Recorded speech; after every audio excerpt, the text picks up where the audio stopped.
Hello, everybody. Welcome back to 10 Minute Review. This is Freya. I'm Jason. We're bringing you today's Freya. Bringing you today's video.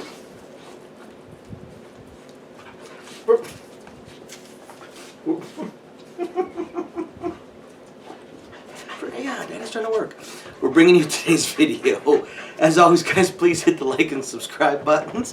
We're just a small family channel. Me, the fuzzy maniac, the wife, just love to read books, love to talk about books, and we'd appreciate any support you guys might want to give us. Along those lines, check below for our Discord channel links. Talk about books, give us book suggestions, things along those lines, and our Amazon affiliate links to today's book and a few other things. Thank you, by the way, to our patrons. We appreciate your support as well. So today I want to talk about David Burke's Tower Mage. Tower Mage Book 1. And guys, it's a fantastic book.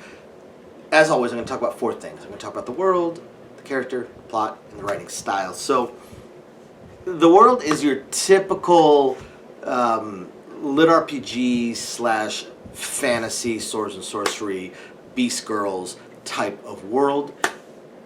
We run into worlds like this a lot.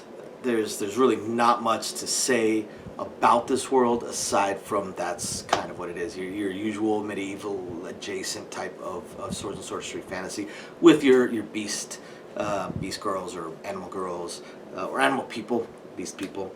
Now the main character's name is Rico, and it's kind of an isekai type of thing. He is brought over to this world by a goddess.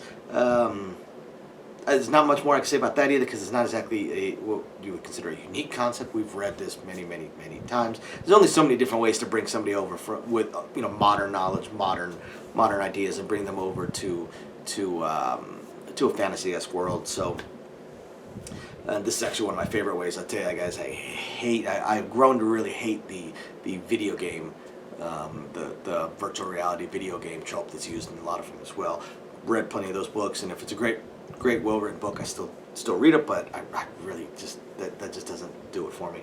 But what's interesting, what's really cool about this book is it takes a concept that we've not been able we've not seen skillfully used before, and finally makes it a reality. Now, we've all read lit RPG books, of course we have, and that's basically taking your role-playing game aspects and turning it into a book, which is pretty cool and something that most of us enjoy. And if we're reading these, we are one of two things. We're tabletop RPG players or we're video game players, depending. I'm both, but more tabletop RPG. But this changes things a little bit. Of all the games you have played, imagine those tower defense games that you play on your phone or on your tablet or something along those lines. Trying to write a book on based around a tower defense game. How interesting could it be? How could you really, build a compelling plot around it and stuff like that? Well, David Burke actually pulls it off. He makes it happen because that's what Tower Mage is. It is a tower defense book. It's still got its lit RPG aspects, but it's a tower defense book, and that's what leads to the plot. So Rico is brought over from Earth to this fantasy world to defend it against a threat that is coming, and this threat is coming in waves. Coming in waves, just like your tower defense game. And Rico is basically a champion of a goddess, and there are other champions of other gods out there on this world. So he's given a few abilities to begin with, a few things that will set him apart, but he's actually, when you really get down to it, he's actually kind of weak at first, and he has to earn basically system coins. I think they're called chi coins in this one, but basically just system credits, or you can even think of it as experience, because he doesn't really level up. He uses the coins in order to make himself stronger, give himself new abilities, level up his abilities to higher levels. So you can look at the chi coins as system credits, system coins, system money, or system experience.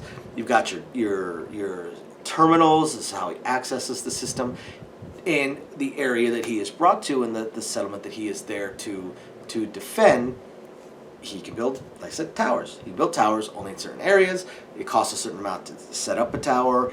various levels, costs more to level them up, costs a certain amount to move them around. They'll have their own elements, their own abilities. And along with that, the town also needs to be built up just like kind of your typical video game. You've got the settlement, you're living in tents. Now you earn X number of coins, and now you can build, I don't know, a street, a wood floor, a gravel road, and you earn a few more coins. Maybe you can, instead of a tent, maybe you can purchase a wagon, a covered wagon, or a little hovel. Earn enough coins, possibly you can actually build a house and maybe put some good walls on it, get some running water, showers, baths, things along those lines, entertainment, stuff like that. Maybe you need, you want to build a farm, so you have to earn enough coins so you can build a fence, and so you can plant your crops, and all of that all tied into a very compelling and really, really, really, really good book. This was one of the better lit RPG type books I've read in recent memory. He wrote an awesome book. So if you guys like lit RPG, if you've read any of David Burke stuff before, of course you'll like this. The writing style, like I said, very, very compelling. Just, it's a fun read. It really is. It's a fun read. Some of the wink, wink, nudge, nudge type of books, they do kind of fall into their relationship kind of an eye-rollingly quick and feels fake kind of way. But overall, the book is absolutely fantastic. It is a great book. You guys have got to check it out after you hit the like and subscribe buttons. Thank you, everybody, for watching. We'll catch you next time. Bye now.